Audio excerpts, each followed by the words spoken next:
The A-team officiating camp will be May the 5th, 6th, and 7th, and we will also bring in replay this year and clinicians from the NFL, the FBS, the FCS, and Division II level conference. I don't want to throw out too much just yet. The A-team officiating camp website is at ateamofficiating.com.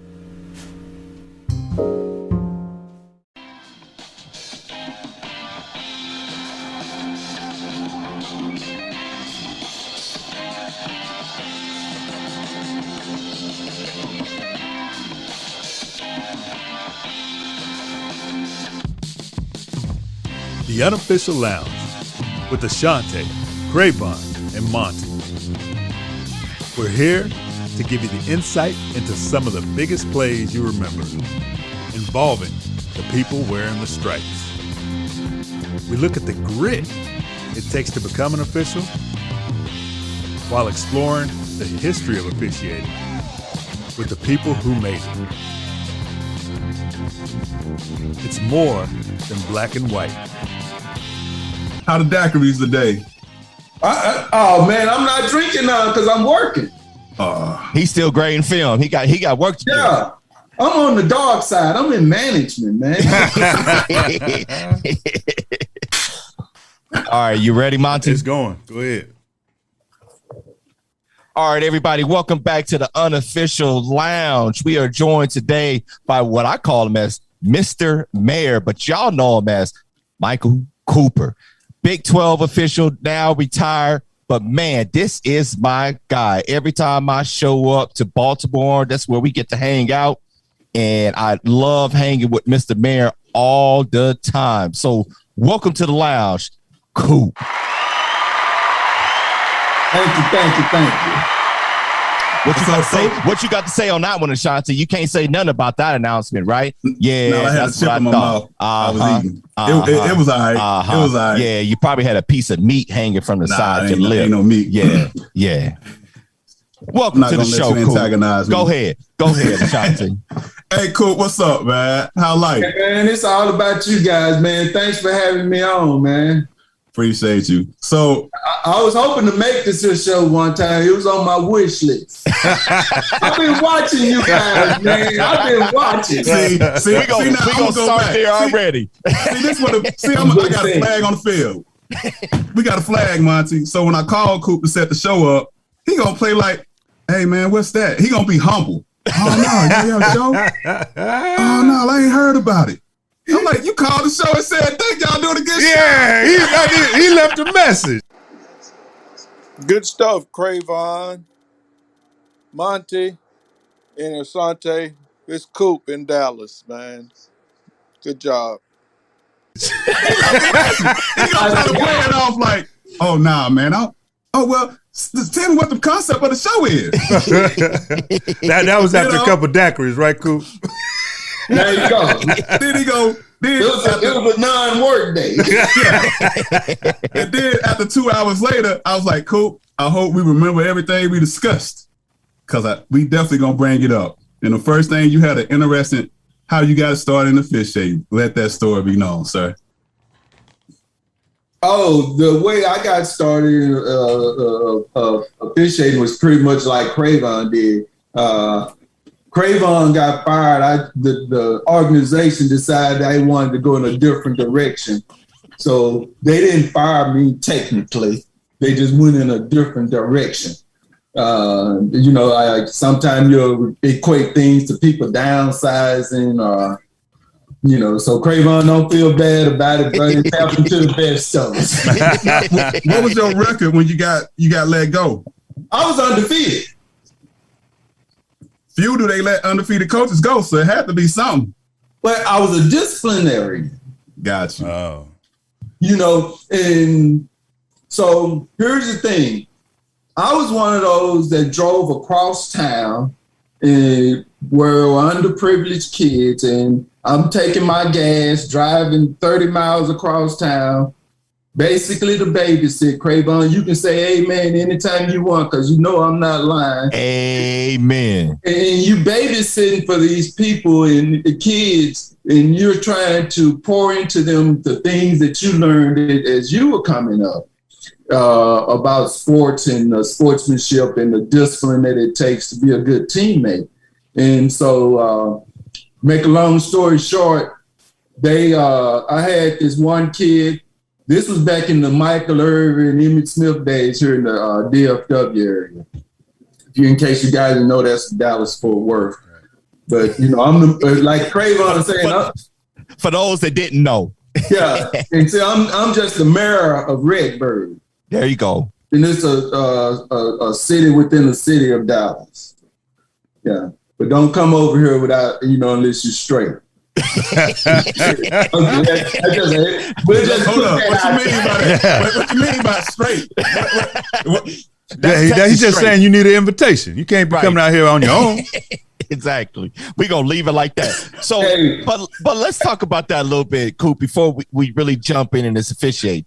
You volunteer coaching, right?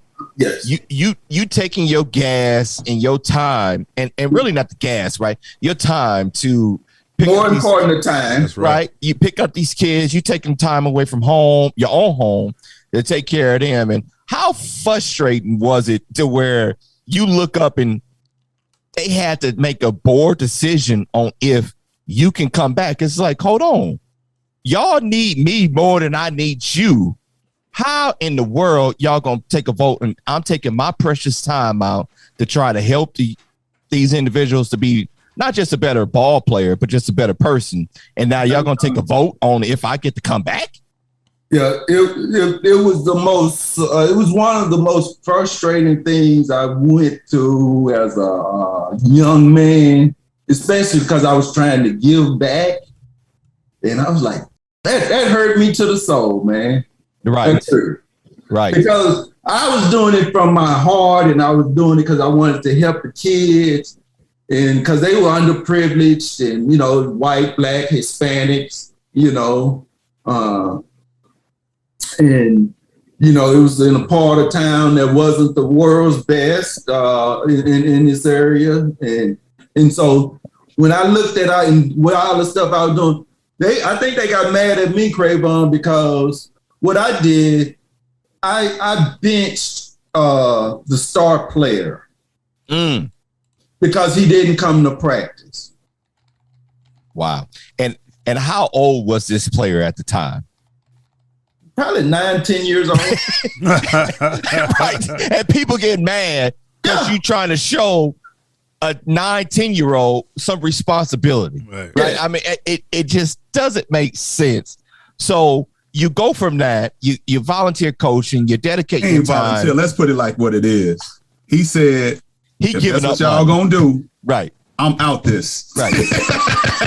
So now what brought you into officiate now that so you walked away from the coaching side? How'd you get into officiate? Okay, that's a great segue. So at the time I was a mailman and I worked at the post office. This is before Amazon, everybody. So he had every Sunday off. Yeah. No, I didn't know that it's Sunday off. I used to have Sunday off. Right, Sunday off, right. Yeah. So the thing about working in the post office, you go to work, it was just like we're hanging out right here. You talking about everything went on from the previous day and whatever. And so one of my best friends at the post office, God bless his soul, he was an official. But I always looked at him, I would say, man, he half crazy. Which now I realize that's got to be a part of it. Something got to be wrong with you to go in this profession. But anyway, so I went to work, and of course, everybody at the job was making fun of me about getting fired or getting, let go. Everybody came up with their own little thing, and so he said, "Hey man, why don't you come try officiating? They can't fire you from that." He said, and then the good thing about it, you'll be getting paid. Right. Yeah. Doing that Pop Warner, you don't get paid. Getting paid? Right. It was 1994. Okay. And I was like, I said, well, I know me and him like to hang around each other, so I just went out there with him, and The rest was history. I fell in love. So I was like, oh, no more coaching for me. Did you start where everyone else did on the line of scrimmage, just like everybody else, or they put you directly in there at umpire? No. I learned how to work on the line of scrimmage. Right. And I'm glad you brought that up, Monty, because here's the thing. I think every official should be an official. Mm-hmm. There you should go. be a specialist, a one pony trick, as I call them. You know Just what wear I'm a white saying? hat. That's what you're trying to say. You taking shots at people who just wear the white hat? No, I'm just saying the only thing you can do is work line of scrimmage. The only thing you can do is be a back judge. The only thing you can do is be an umpire. That means you don't know nothing about the game. That's the only thing. That's a good indication. Yeah, we got the right man on the show today because he is telling it like it is. When you start out, I wasn't supposed to say it like that. You have to know. No, that is perfect. You ain't take shots at all the other positions. What about center judges? No. Absolutely. But he's saying you got to do everything. You got to do everything. Call them all out then. Call them all out. No, what I'm saying is that you should know more than just one position on the field. You should know how to work multiple positions on the field. Right. Let me explain something to you. If I don't know what you're supposed to be doing, first of all, I got to know what I'm supposed to be doing. But it's good to know what you're supposed to do, because if you're not doing what you're supposed to do, I can make that adjustment right in mid-flight almost. Because right at the very next time I get to talk to you, we're not going to have that problem again because we can fix it. Or we can discuss, did you see this block? Why didn't you? Whatever. You know, those are the type of things that we can do right then and there. But I got to know what you're doing, what you're supposed to be, in order for me to do that, to bring that to that table. Communication. That sound like a man in management. No. He sound like a communication. He sound like a man that knows how to be a football official. I got you. You can put me anywhere and I can work. Now, if you put the mic on, it may be a little, my announcers may struggle.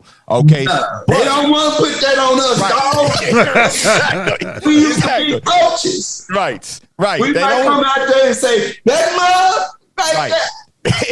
Exactly. But you need to learn how to be a football official. And in today's day, especially, you got too many guys that all of a sudden, I just want to be this. I just want to be that. No, be a football official so you can officiate the game, not your position. Sure. Hey, man, what I'm saying is how he you communicated it. That's not probably how he said it on the field. Hey, you know what? But that's how we want it in the lounge. So, so Mr. Mayor, Mr. Cooper, how was it now? You started officiating at the Pee Wee level, high school. You're in the Dallas area, so high school football is a little bit different there than it is. What made you want to skip Pee Wee and jump up to high school? Because that was a pay cut for you, right? Is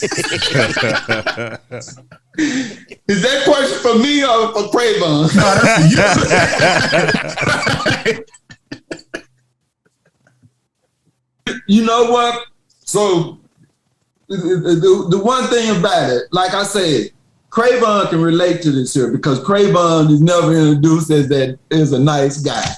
So, and I'm pretty sure people don't introduce me like that. So we just gonna hold on right there. Just hold on to that just for a split second. And check this out. So in my high school chapter, it took me 5 years to get a varsity game. Woo. Oh, goodness. That's different than today. Today, I think I got a varsity in 2-3 years, man. Yeah, because you had a post. Not that you was good. Right. You just had a post. Hey, it was 8-man. 5 years? Yeah, man. That's grinding. Yeah, and see, and now these guys get mad now. They don't get on that varsity field within the first 2 years. Right.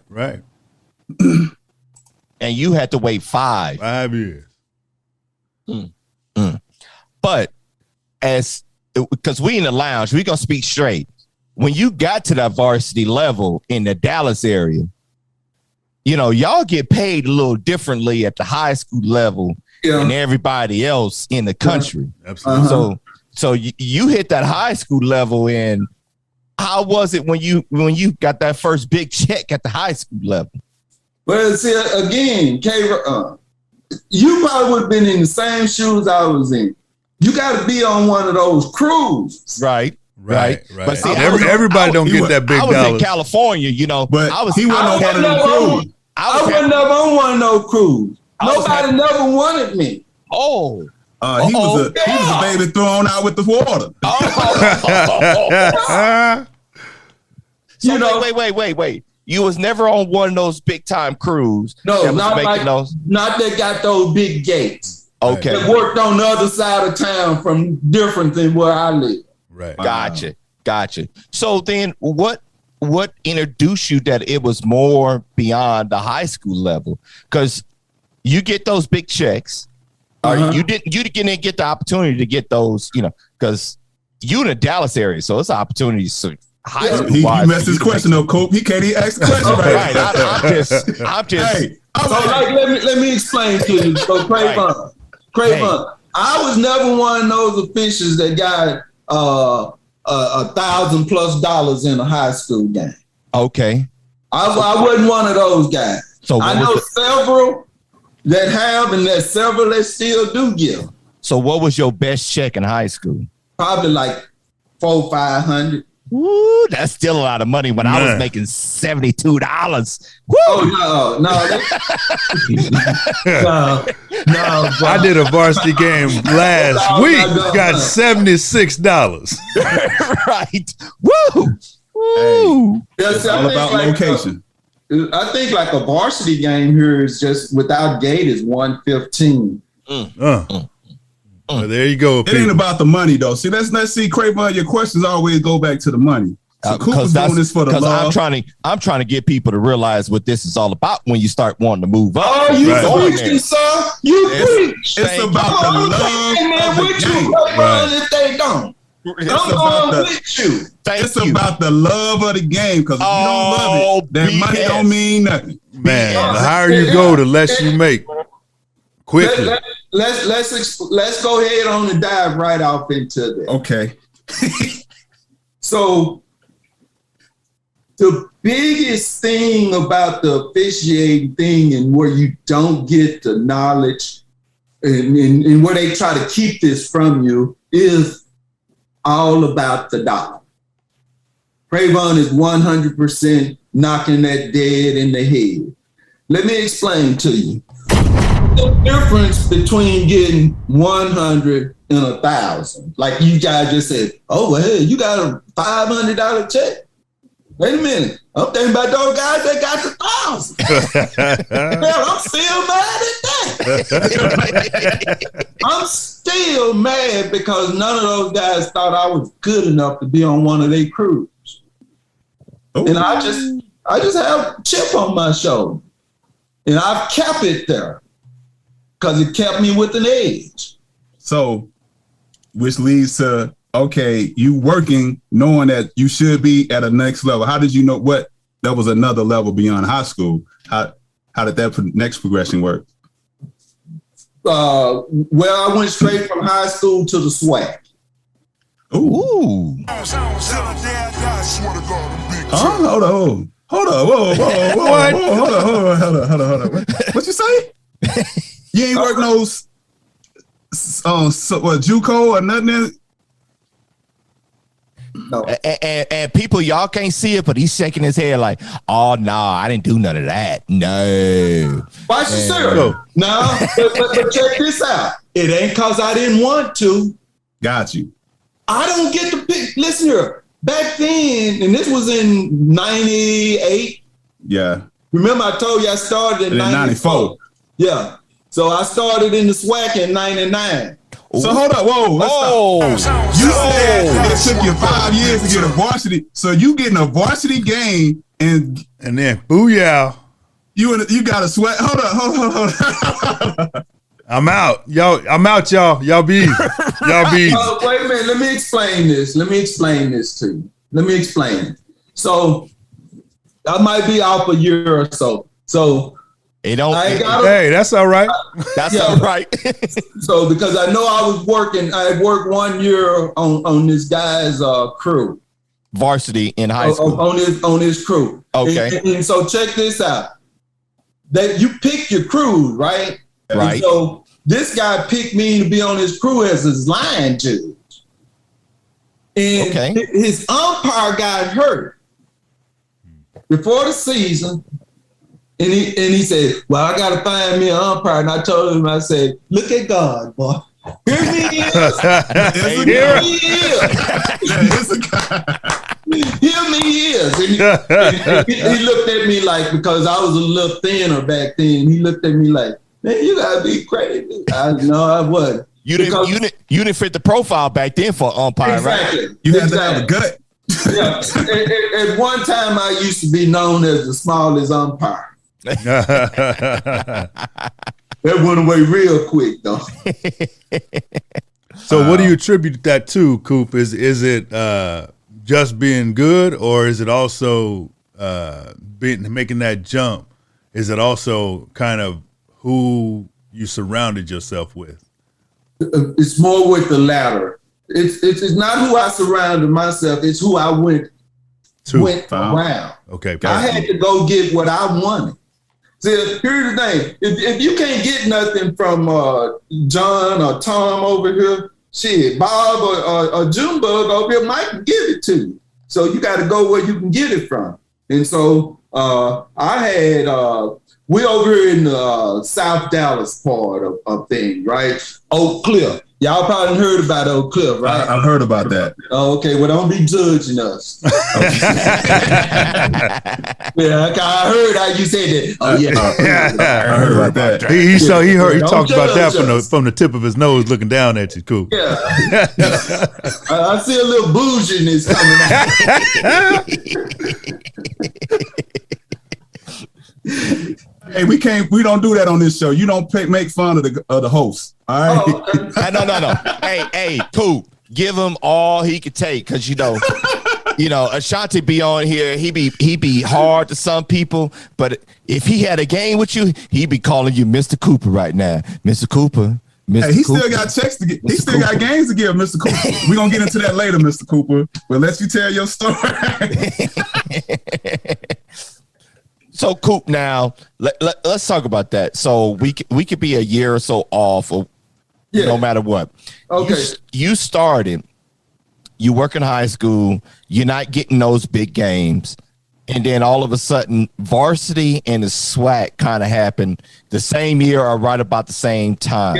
Yes. How was that transition? Because when we think about it, we try to just get our feet wet, and especially in Texas, right? When we talk about the money, you could be thinking about in high school, like, hold on, I'm trying to get on them big time crews to make, some of them guys, like you say, making $1,000, $600, $800 on a. And that was week in, week out for those. Week out, right. Yeah. So you not getting that, but then now the SWAC come calling, and the SWAC, you said your best check was $500 in high school. The SWAC wasn't paying y'all no $500 at the time, was it? Back when I was in the SWAC, because back then we used to get travel. Oh, okay. They don't get travel now. Right. So it's a flat fee. It's a flat fee now. Yeah. And so like I used to get like checks like from Dallas, I would have to go like to Alabama A&M. I might get like $1,200. Okay. You lucky dude that you messed the game up. Yeah. We were good officials back then. They were just compensating us for what they thought we were worth. So now it ain't about the money. It's all about the experiences and the people you meet. Let's talk about that though. Now you're in the SWAC. Does that allow you to still do high school, or did you have to give up high school once you got into the SWAC? Well, my first year in the SWAC, I didn't have a full schedule. I worked like 4 or 5 games. Okay. And so that's why I was working SWAC in the high school, on the high school crew.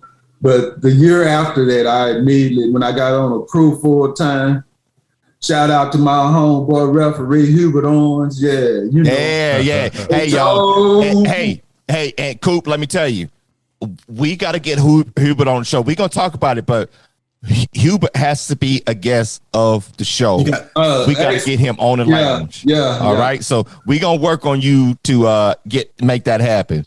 But let's talk about. Hold on. Let's stop back though. So how did you get in the SWAC? Right. If you're not getting any recognition in Dallas, how did you? So watch this here. That's a good question, man. I got him. That's almost like calling you a good guy, Ashante. Hey, amongst mixed company, Craven, I'll take a good guy as a compliment. I've been called worse. So like I was telling you about this little South Dallas corridor down here, we always had study sessions down here. And so all those guys, like you were saying, who you're hanging around. So those guys, they were all in college.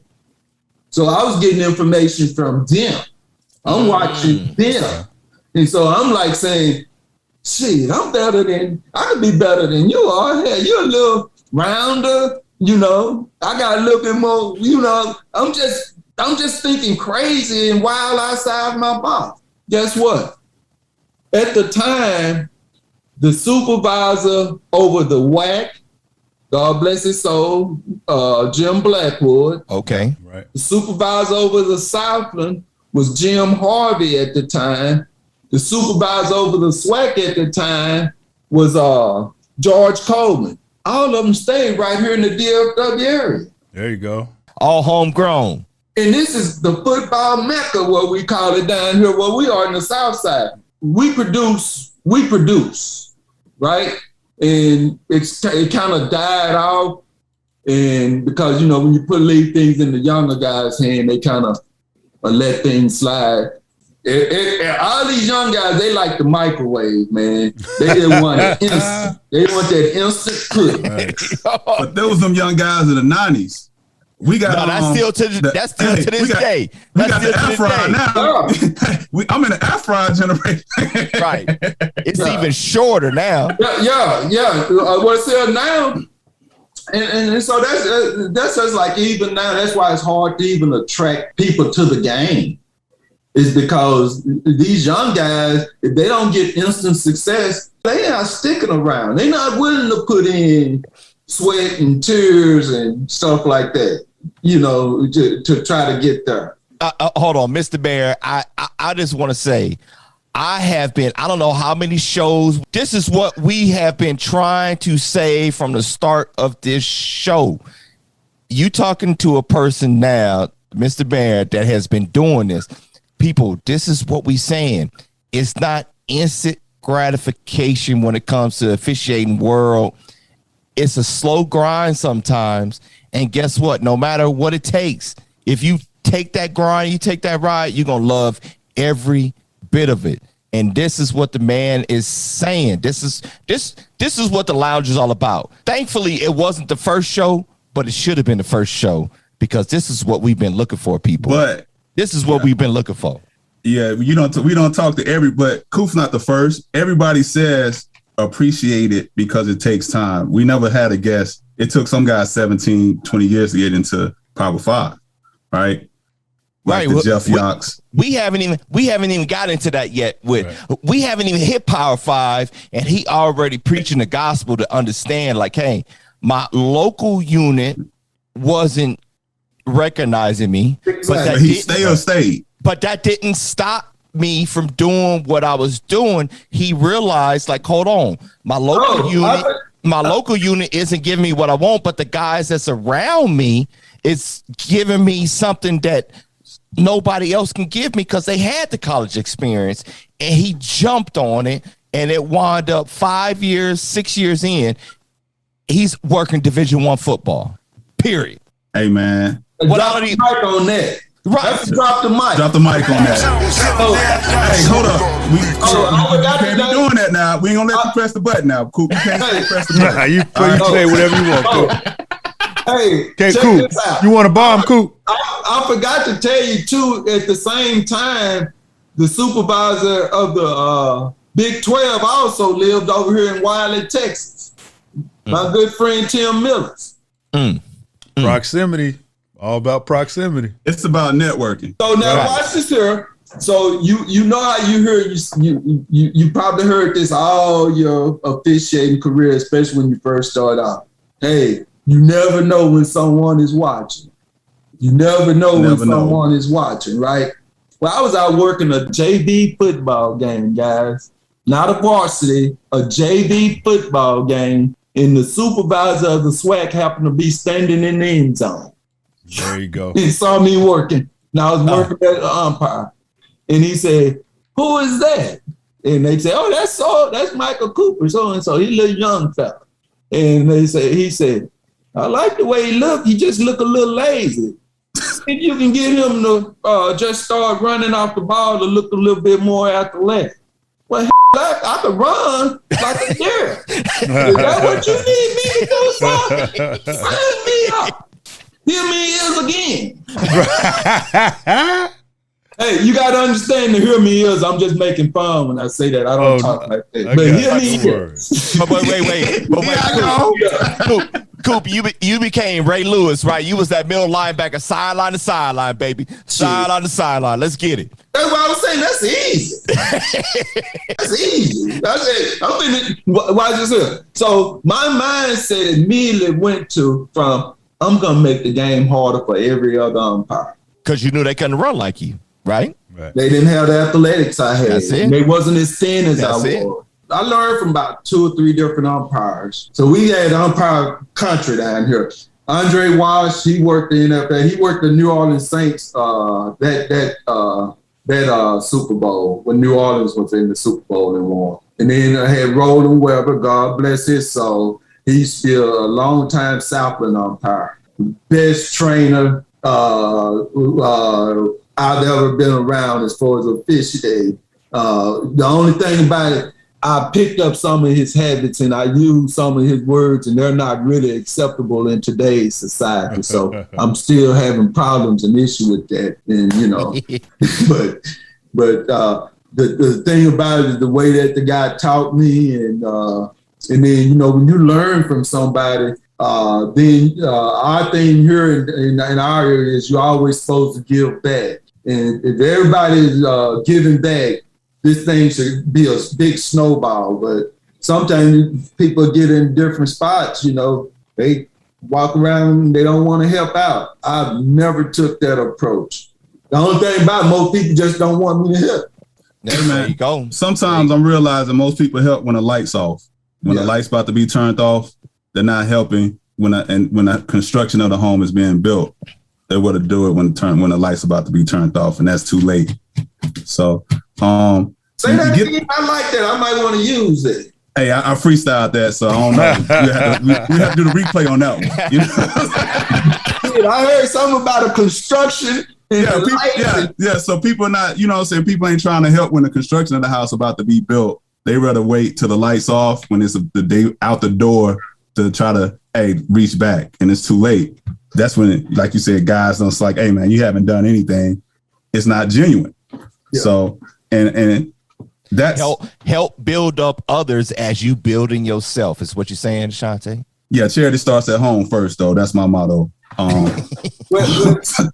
Well, see, that's when you because you had mentioned that word growth, and you were like saying, "Damn, we hadn't even got out of the SWAC yet."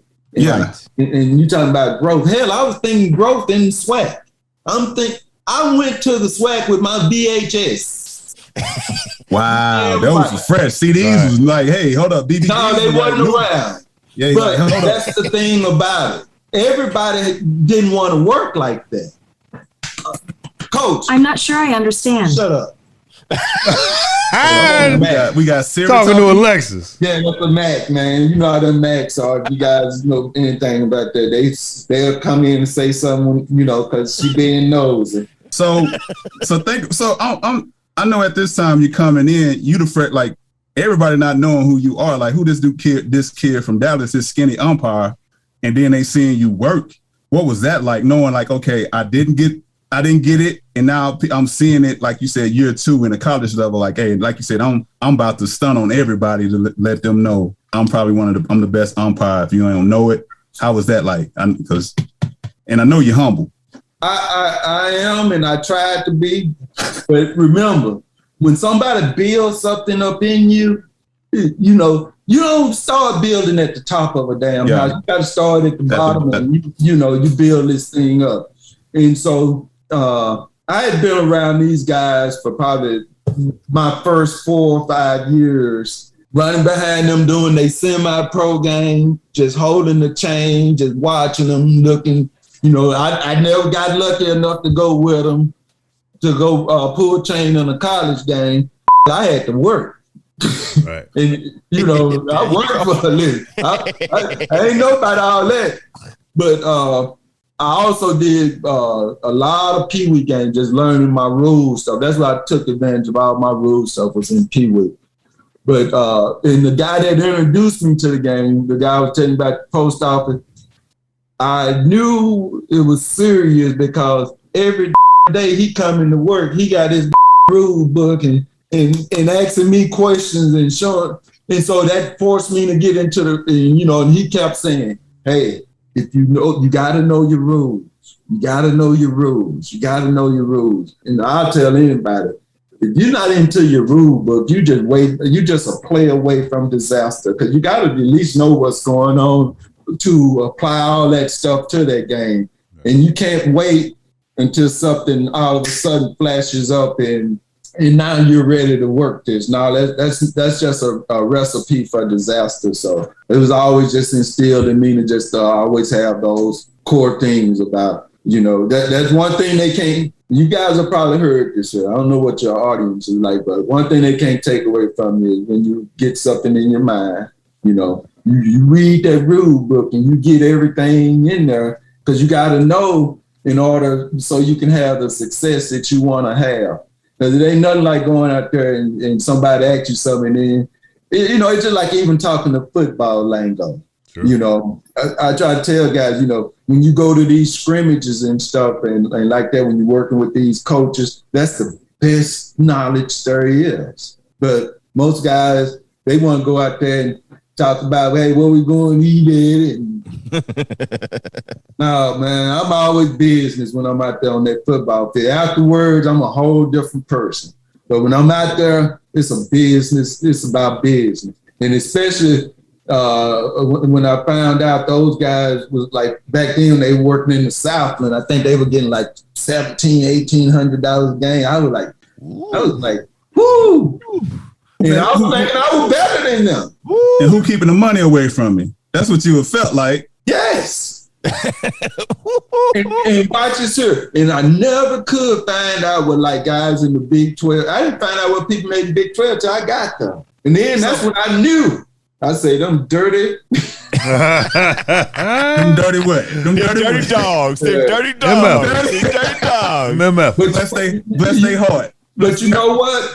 I changed that narrative because I get so tired of people being, y'all too politically correct for me. America is too politically correct for me. I'm from a different planet or something. Because my thing is, why shouldn't I tell this young fella, hey man, you get over here. At the time, I think I was making $3,100 a game. You make $3,100 a game, you can't go to work and make that in 2 weeks probably.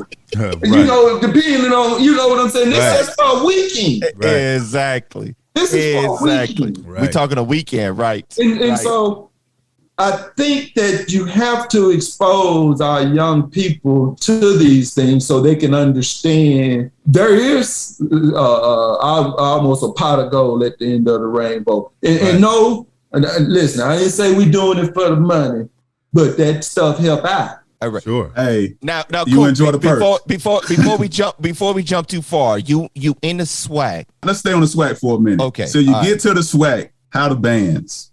How the halftime show? How the bands? Man, I'm gonna tell you what. This is so I worked my first game. It's in Alabama. And then my second ever college game was right here in my backyard.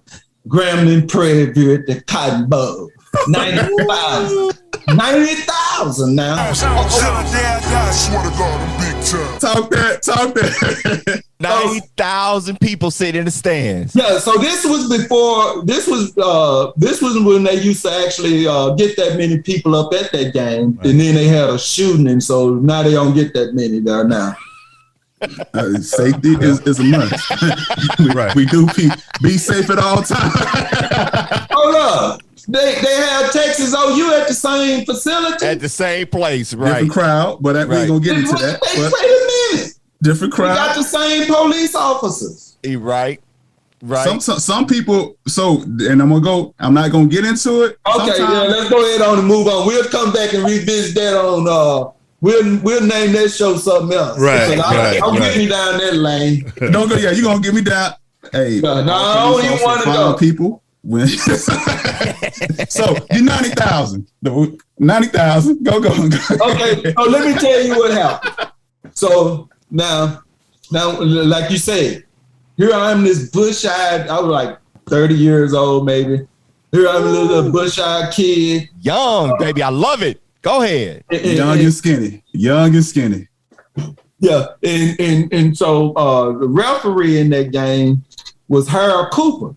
Ooh, okay. SWAC legend. Yeah, well, I didn't know what that meant. So when you say that stuff to me, So anyway, we go to the game and we coming in. You know how you come in afterwards, right before the teams and went in, and somebody yell out, "Coop, what's up?" And I look up, because I ain't never been around. I'm country as a dozen of brown eggs, Craven.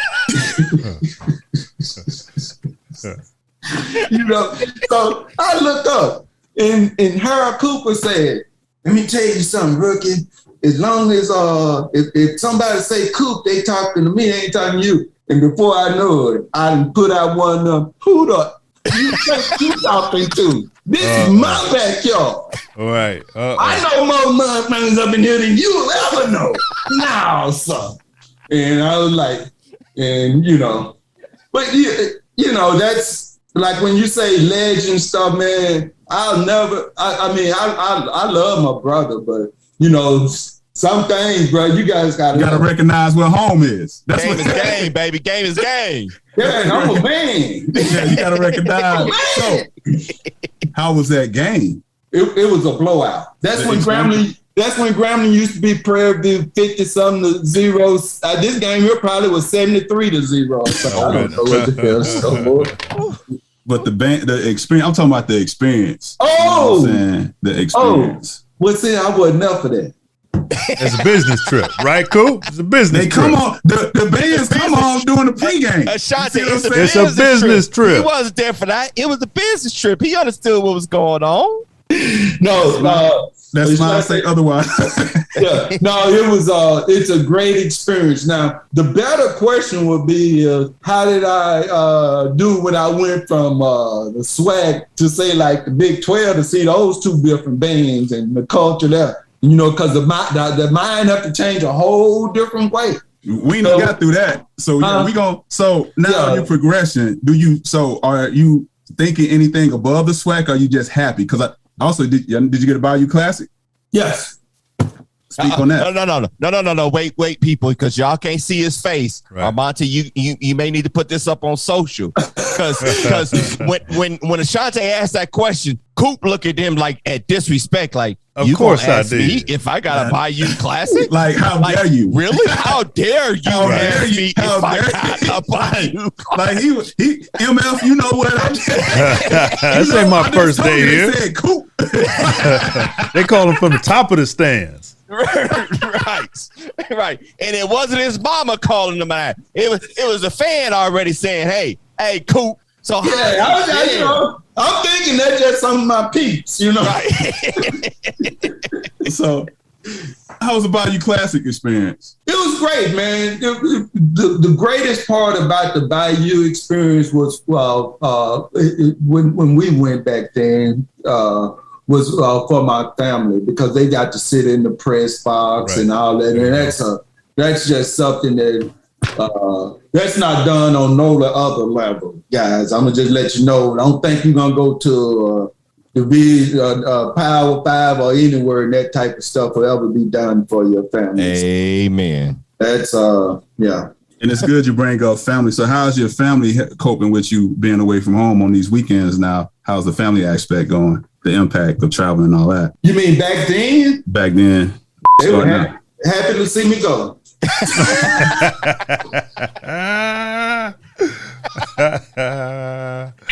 What you say? You a handful, huh, Coop?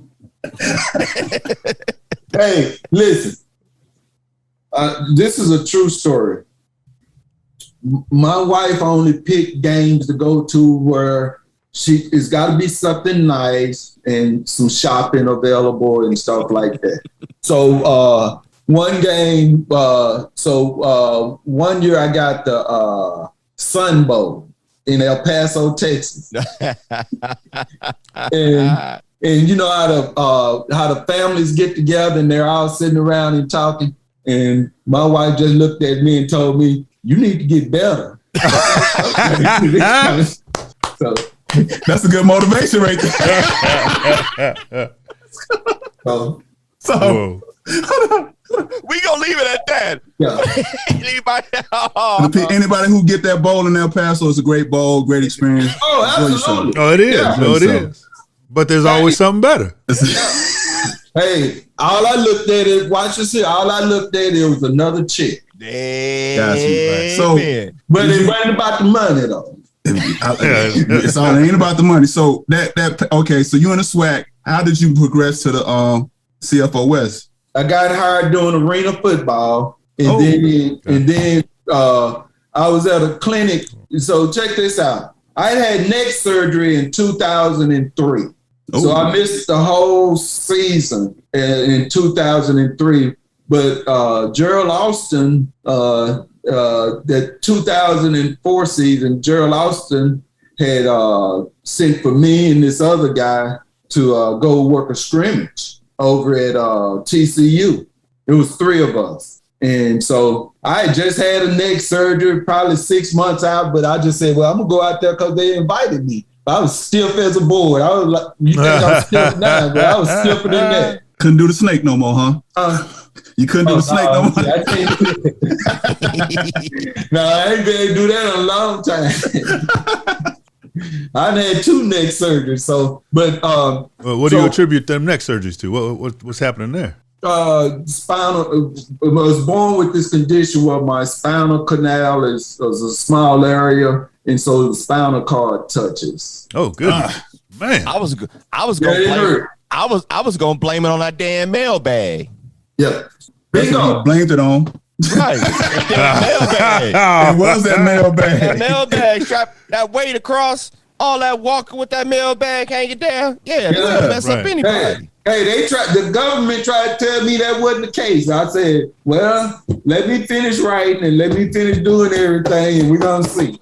Right. And so they own part of my neck. There you go. Wolverine. We got Wolverine in the house. Titanium in the neck. All right. So your neck surgery, you get this practice in. Every day you knock it out the park. And so, of course, I didn't get hired. And so, yeah, I didn't. How big is this bolt on your shoulder now at this point? Bro. Because I knew it was injustice done. I knew it was a friendship thing done. Oh, man, don't get me hot like that. Hold up. We'll talk about friendship. Well, what happened? I ain't taking my medicine today. Hold up. I ain't taking my medicine, man. Hold up. Wait a minute. Yeah, so they hired someone. Based on skill set, is what you're saying. No, it wasn't based off of skill set. It was based off of friendships. Yes. And we all friends under God. But no. But you knew it and recognized it at that time. Absolutely. The game that was being played. Yeah. Okay. And I've always been this way my entire life. So I'm gonna give you a little backdrop, and so you guys can really understand something here. So I lost my mother when I was 9 years old, right? So that's an extremely hard thing for a young kid to go through. So growing up, I've always been super competitive. I didn't care if we were playing jacks. I had 5 sisters. I could beat all of them playing jacks. Hopscotch, I'm gonna beat you doing that. I'm gonna do whatever I can do to perfect anything that I'm gonna do, right? And so that's been my mindset since I was a little kid. And so when it came to football, I just took that same type of mindset of, hey, I want to beat this, I want to be better than this person. Like I say, I used to literally take Andre Wash's game.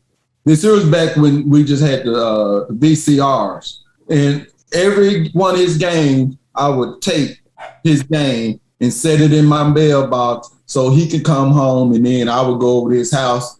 He showed me, hey, you need to recognize what they're doing before the ball gets snapped. Right after the snap, you need to know. So he taught me little things like that. Look, so when you start grasping those little things and you just start looking and just say, okay, well, within the first second of that snap, I already know what kind of play it's going to be 90% of the time. And then I start getting the different formation. Like I said, I believe in learning how to work any position.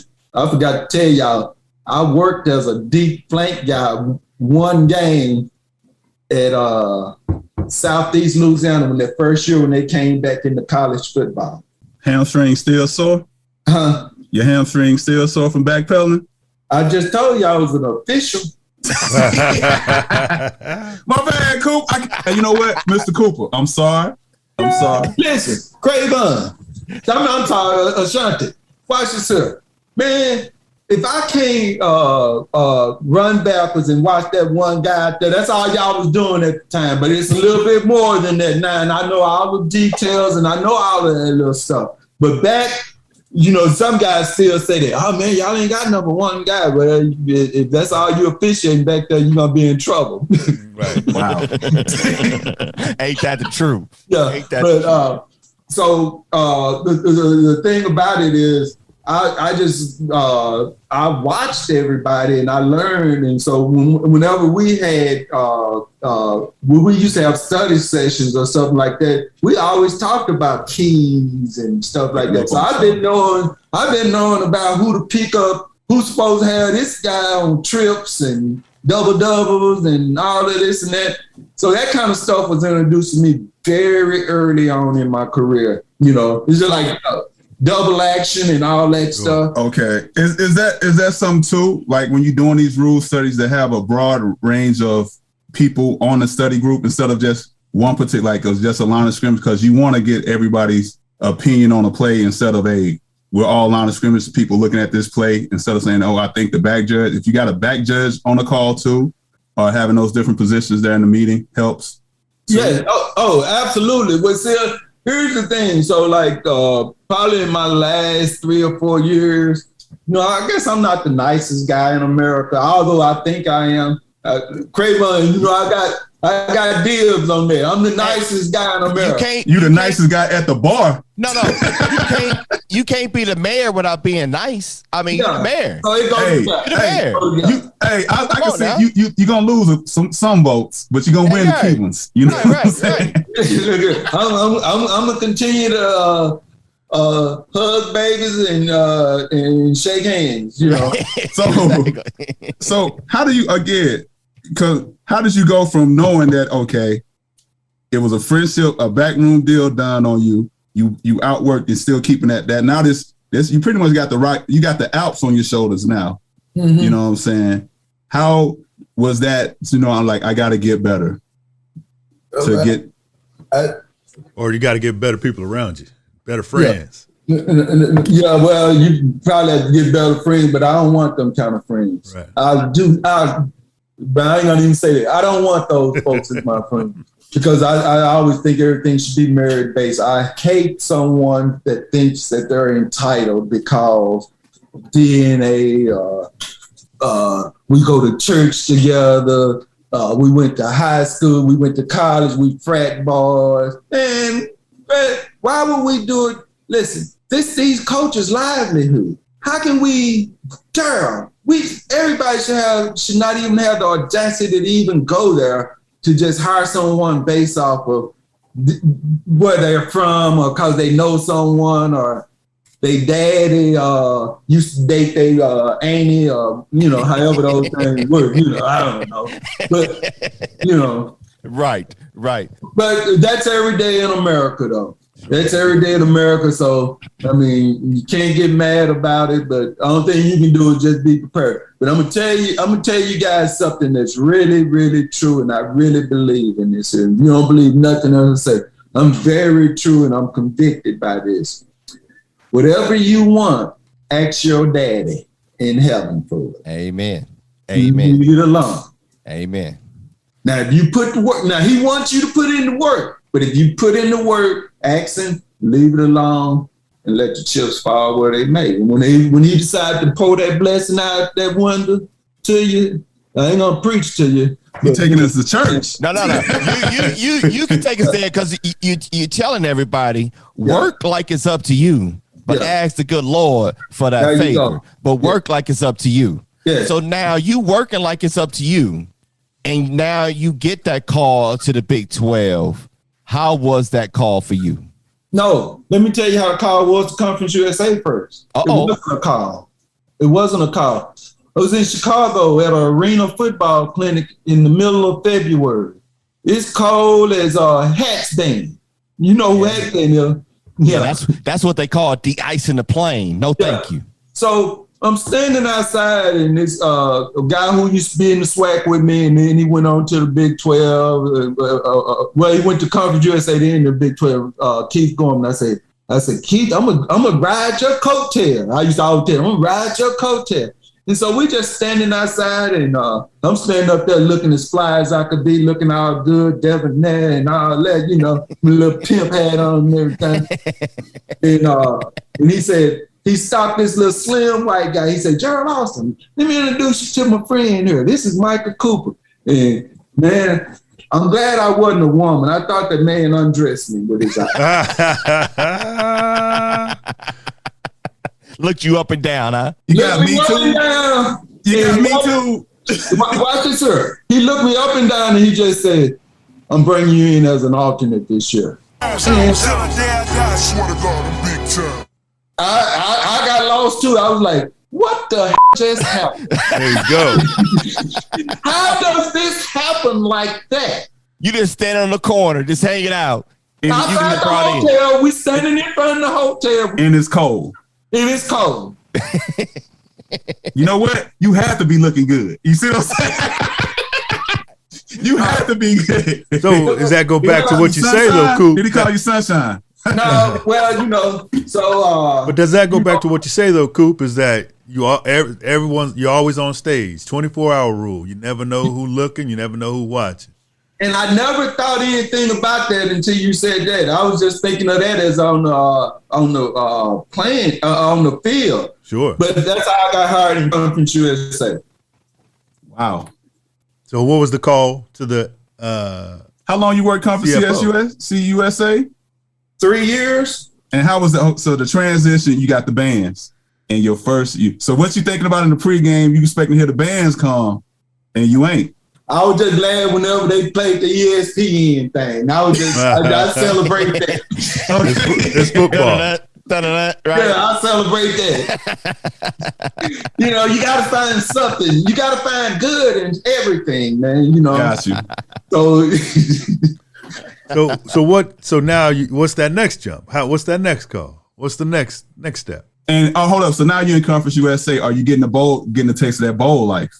Well, so the first year I got one game. Right.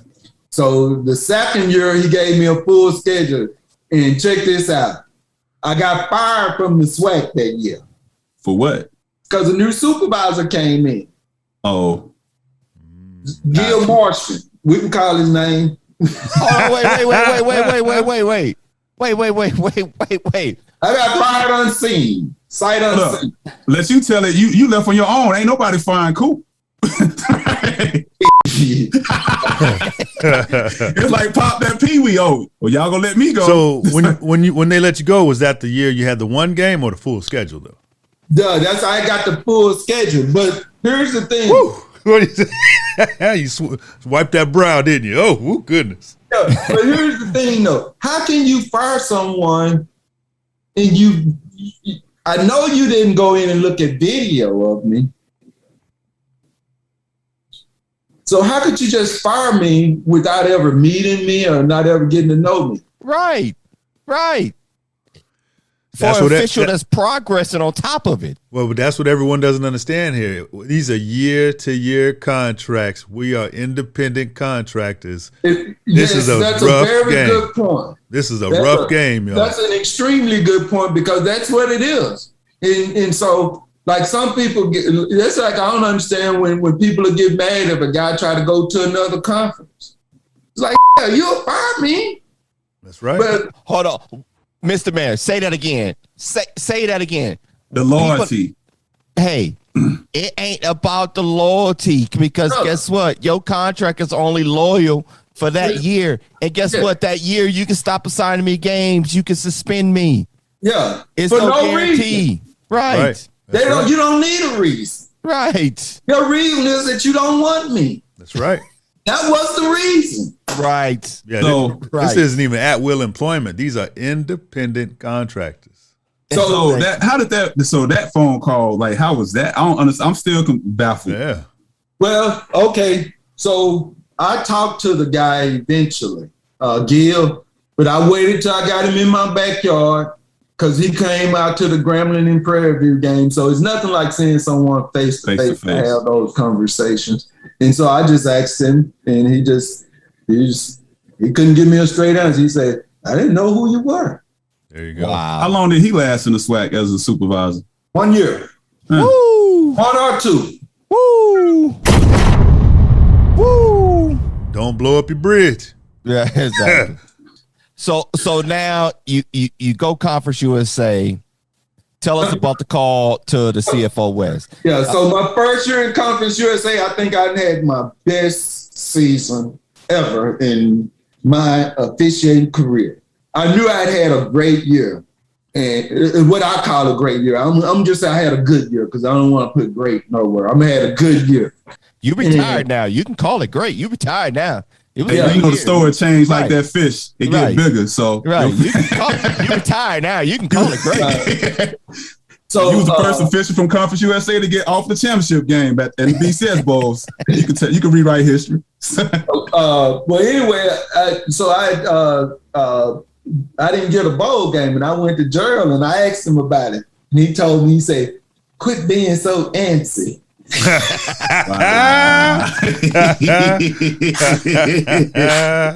It's your turn. Right. Hey, and I'm like, no, and I'm like thinking to myself, that's bullshit. I knew I performed all those guys that's out there. And that's the way my mentality was. Now, I didn't realize that was another learning thing. I didn't realize is that that's the thing that they had. They had that thing. I've never liked it, that type of assignment to where you're not putting the best out there. Because my thing is, if you walk in that door, we all going through the same thing. So if I'm better, I should get it. It shouldn't be the same old guy. Just because he's been there, just because he's never worked it.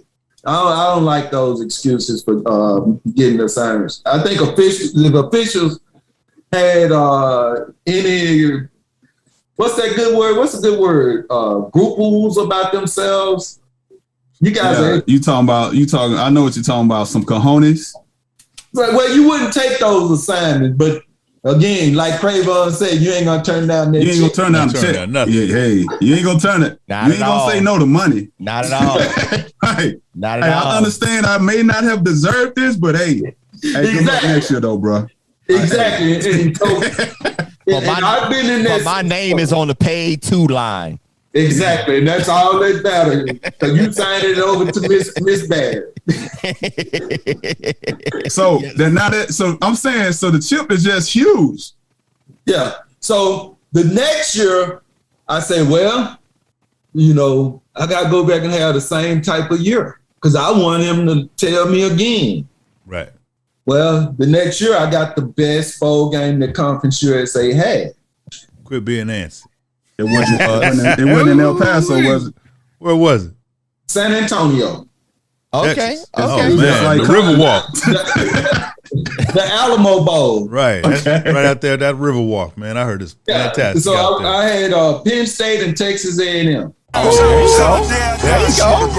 That's the football powerhouses. Come on, And so check this out. And this is how when you say you don't know what's going on, you just doing what you go do. So John Bible, who was a long time, referee in the Big 12. He was the rules expert for that game. Okay. But at least that's what we thought he was. I didn't know Walt had sent him down there or whatever. And so because Bible was still on the field at that time. Yes. Okay. John had just came off the field working the national championship game. Right. Okay. That year. Yes. He was going to be working the national championship game, but it was just like, okay. And so that March or April, Gerald Austin called me and said, hey, you're going to be getting a phone call from Walt Anderson. He wants you to come down and work spring game. Say, we're going to do a split crew. You guys will work half of Conference USA, half of Big 12 schedule. And hold on, Coop. Just so everybody who don't know Walt Anderson is, who is Walt Anderson at this time? At the time, he was the supervisor of the Big 12. And who is he now? He's a supervisor of officiating staff of the NFL. Okay, just don't want to give everybody a perspective of the level that Mr. Cooper's talking about. Monty, stop kissing. Come on, man. I'm actually really serious, though. NFL, man. Come on with that. Hey, Coop. No. We all know who he is. Everybody don't know. That's not true. Who was John Bible? Right, who John Bible? That's what people don't know who John Bible is. Yeah, but I hope John don't hear that. John will go crazy. I know he will. Yeah, man. I learned ego from him. You already got the ego. Yeah, hey man, no guys. I've been around some guys with some super egos, and it's great. It's great being around those guys because you get to stick a pin in them and bust it. So you work in this split crew, right? Yes. Now you still the chip on the shoulder, so the chip got to be bigger now. Like So this was my first year, and I'm working half Conference USA, half Big 12. So what the most interesting about it, guys? I'm gonna just fast forward. No, I'll fast forward to that later. So after my first year, you know what I told you my mentality was, right? So I go and I'm my first year in the Big 12, I am the alternate in the Big 12 championship game. And I get to go work the Sugar Bowl, the 75th Sugar Bowl. And so, when you look at a little country guy like myself from Shreveport, man, like, man, don't tell me what that man won't do. And I don't kiss ass. I can say that, right? Yeah, you right. I can say that in the lounge. Absolutely. I do not do that. I've never did that, so no one can ever. Hey, I'm gonna say this though. Your wife was happy because you did what she said. You got to get better. That was my second ever bowl game. Oh, but you went from El Paso to no. El Paso was later. Oh, my bad. No, you gotta realize when you don't go from I think what I did the Sugar Bowl, then all of a sudden next thing you know I'm working. Maybe then I worked the El Paso Sun Bowl. Okay, Yeah. So, but I had worked like 2 or 3 bowl games. She saw the big time. She saw the big time. Said, "Yeah, baby, you gotta do better next year." So she was spoiled. Okay, all right. Now I see the reference. Yeah. So now you seeing, like you said, your first half year in, and you seeing you are alternate and you on the Sugar Bowl. How was that? It was mind blowing. It was really mind blowing, and the most I got out of that was I was like, I ain't even in the Big 12 yet, and they gave me this. Right. So the next year, Conference USA schedules come out. So it's me, Scott Vaughn, and Rusty Bain. Rusty's in NFL now, and Scott, he went to the SEC, but he's retired off the field too. But it was us 3 from Conference USA. And so The next year when Gerald put out the cruise, the three of us are not on cruise. And we was like, and Conference USA had pulled out of that CFO West thing. And we was like saying, I called Gerald, hey man, what's going on? He said, hey, you in Big 12, you need to call Walt. Well, you don't know about call Walt. Right. Right. I'm not picking up the phone and just calling Walt. Come on now. Yeah. Oh, y'all was talking big stuff a second ago. But ain't nobody gonna pick up the phone and call the supervisor they think they may work for. And so that's my whole story. That's how I got into Big 12. I didn't even know I was in the mug. I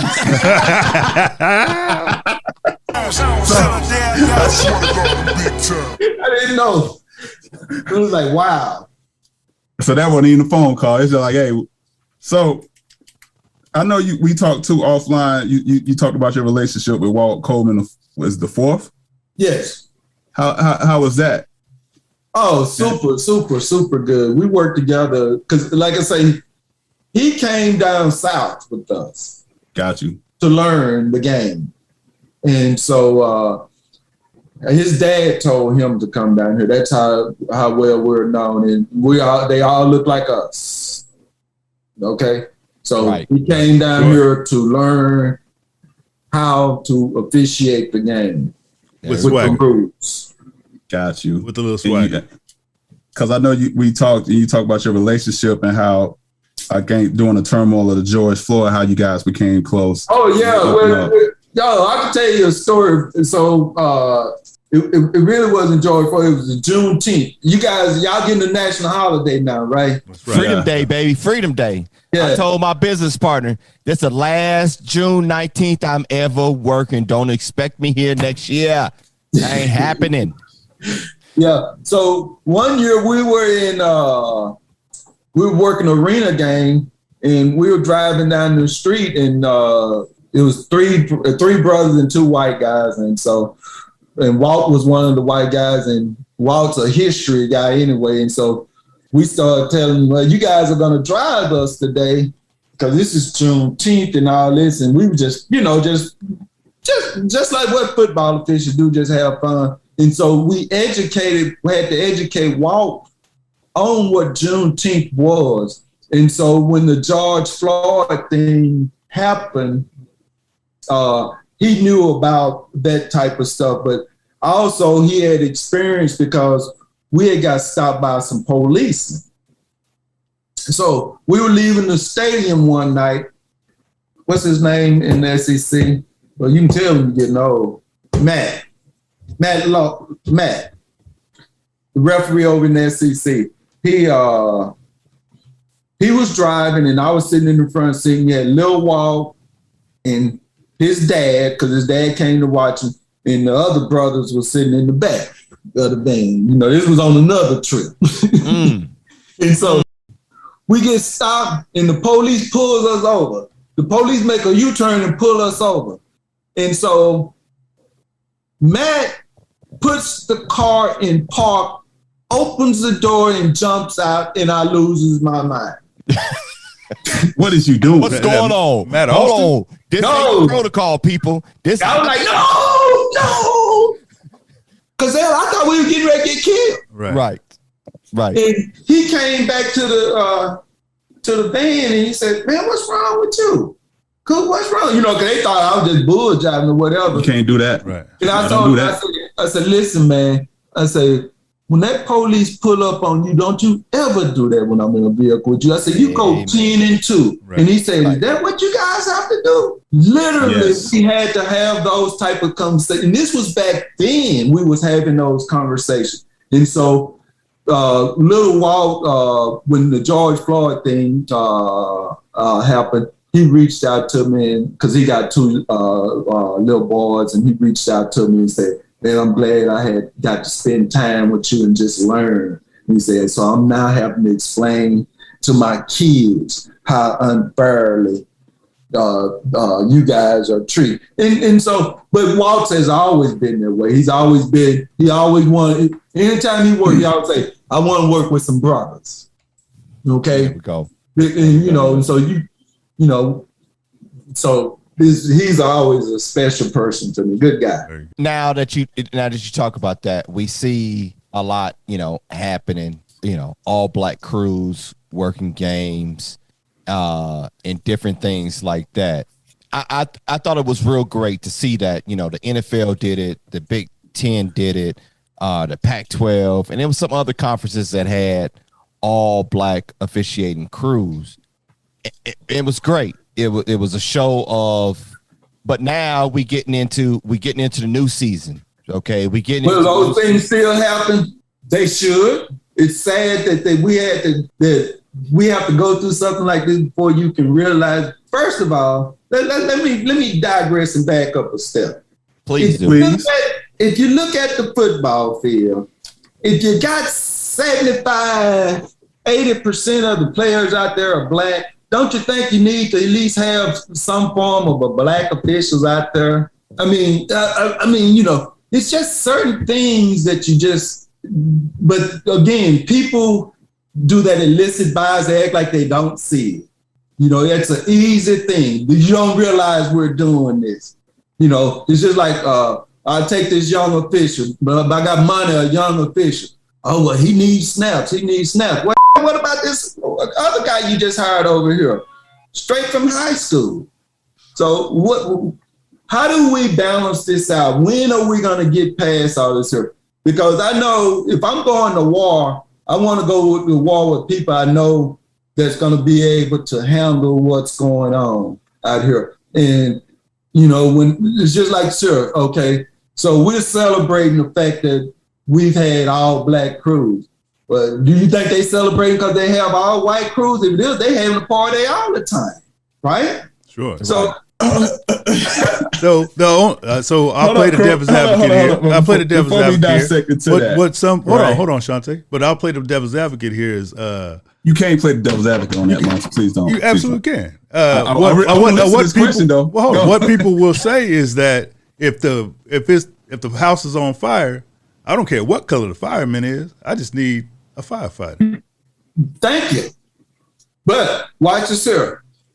Also, if that house is on fire, I want qualified. Sure. And I want somebody. It's good to be able to see somebody in there that look like me that's coming in there to get me too. Hold up. You know what I'm saying? It might calm me down a little bit. Just my bad, Coop. Sure. I don't even like that analogy because that don't even make no sense. If I won't qualify, if my house on fire, I ain't worried about who the color of the people is. That's different than this aspect, right? Because that house ain't on fire. The house is being built, so you can, so you can do that. Sure. Make sure you got the qualified people there, and you can pick that. So that doesn't equate here. Sure, because we don't have no emergency call out. This ain't emergency call. We got all the planning and everything else ahead of time. Sure. So it seems like hold up, Craybon. No, wait. Over, hey, man, I'm making sure I'm getting a qualified person pulling me over either. No. Ashanti, I can put it like this. We talked about the James Floyd stuff. We talked about the all black officiating crew. That's when they needed the fire department to show up. That was the emergency. Sure. What we saying is let's stop having it be the emergency call that now you have to have us show up to where it's the norm. Because if we look at today, because we in season 2, you look at the games today, because this is going to come out when the games kick off now. Now we going back to, it may be one brother, 2 brothers on the game, maybe, or maybe no brothers on the game. So the thing is we have to do something special to get all of us on the game. But yet snaps. On every other weekend, it take a little work to have 3-4 of us. So do we need the emergency call out all the time? Because that's what your firemen, you don't care who show up when it's an emergency. That's what we're saying after James Floyd and all what's going on. I see what you're saying. So now this is a regular call. Right. Now it's a regular call. It's just anybody that's going out there. And once again, now we not there no more. And if it is, it's just one of 2 of us. See, this is what you done started. Hold on. So this is what you done started. Coop, am I wrong? Because my two co-hosts getting scared. They getting nervous right now. Well, I'm happy to be here. Well, I'm gonna tell you, like you said, Trayvon, I got a saying. They told me this when I went to Mexico. If you scared, call the police. And I'm not really scared about it, but I come and help you. One thing I'll say is I'm not scared about it, but I do want to make sure that we are representing everything in every aspect of a conversation. Let's make sure that when we're speaking that we can talk intelligently about both sides, though. You say, hold up, whoa, now. See, now you brought up a word, intelligence. So yeah, like we up here just. I'm saying I'm intelligent. What are you talking about? We're bringing up. Yeah, let's talk about these issues. When you say we ain't just talking out the side of our face. Absolutely we're not. talking about experiences. Absolutely and not. We're just stating it's not an opinion, it's what we see. So, and Coop, so let's go to your transition now, because you came off the field and you have a new role in something that's important to you. Now I'm working with the NFL as a scout, and then I'm working with Conference USA as a evaluator, trainer, and observer. And so the things that I'm trying to get accomplished, I'm hoping to put myself in a situation to where I get somebody to start listening. Oh, there you go. So when we say, you remember we were saying all about the money, the check, and all that. Well, guess what? I don't give a about that now. Excuse me if I shouldn't have said that. I don't care about the money now.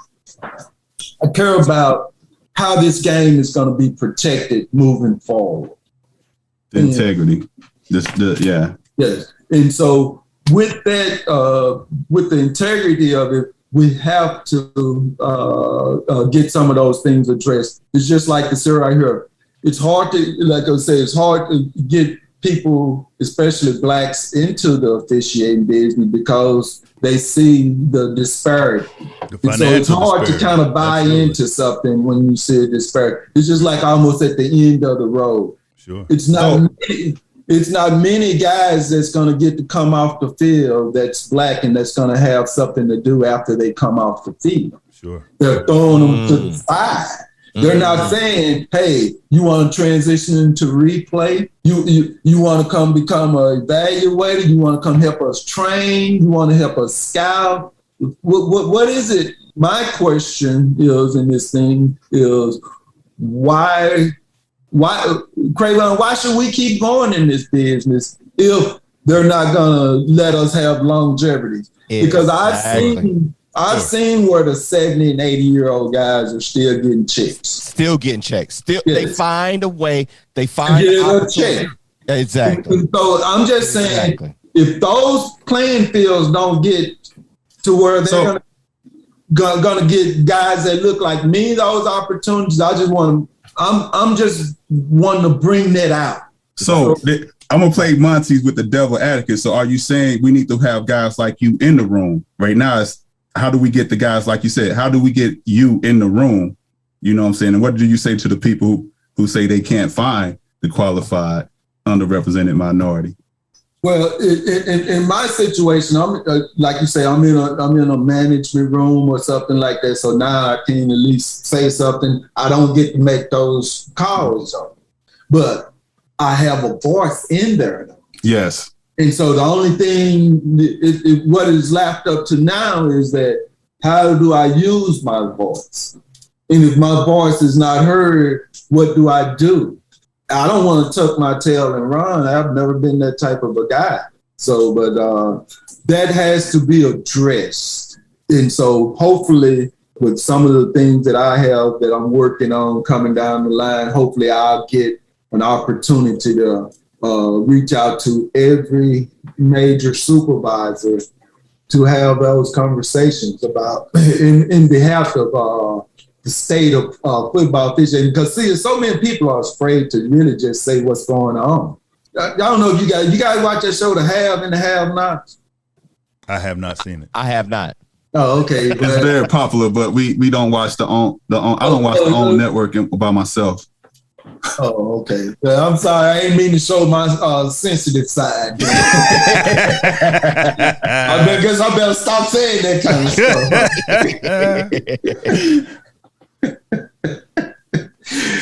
Well, Mike, Mr. Mayor, we're going to have to get you back on the show because you have an amazing story and you speak the truth.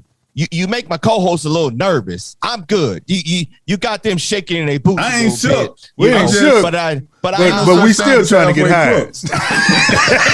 We ain't shook, but we still trying to get hired. Yeah. You know what I'm saying? But here's like you say, we're still trying to get hired. Here's the thing. Your work should speak for itself. Go put in that work. If you put in that work and you trust that man, don't let none of these other folks take you no different. He did it for me, and I'm telling you guys, I just had an NFL guy get a call. I got tired of his telling me about, hey man, so man, hey man, go pray about it and leave it alone. Well, he get the call. I've had this to happen to 2 or 3 guys I've told that. Leave it alone. Y'all, you just don't underestimate what that man will do. But we got to ask him. And then we got to put in, like you say, if we put in our work and we ask him, hey. The sky's the limit. This too shall pass. Well, everybody. Hey, we're going to end on that, man. We have had a great show on the Unofficial Lounge, and we can't even get to the under review. We're going to have this man back again before we can get to the under review. And Mr. Mayor, Mr. Cooper, we really appreciate you having you on the show on the Unofficial Lounge. Thank you, Mr. Cooper. Am I too long-winded? Was that Nah. It ain't not at all. It's all on us. This is one of my, no disrespect for everybody that we interviewed so far, but this has been one of my favorite shows. We've been talking about getting you on the show for a while, and I'm glad that we waited a little bit so we was a little bit better prepared to have you on the show and get this type of content from you. So I appreciate it. I hope my content is good enough for you guys. I'm an honest person and straightforward thing. So anybody that knows me, they know that's the truth. So, amen. Michael Coop, you should have heard the pre-production interview. It was better than that. So, all right, thanks, Coop, man. Thanks, Coop. Hey, love you on the show. All right, bro. Y'all be good. All right, get back to work now. Yes, sir. You know it. I'm already in the button. Later. Thank you, Coop. The A-Team Officiating Camp website is at ateamofficiating.com. Registration will begin January 1, 2022. We will have on-field classroom instruction, and we'll also introduce replay this year with some special things for replay that we think will be very exciting. And all of this will take place at the Marriott in Sugar Land Town Center in Sugar Land, Texas.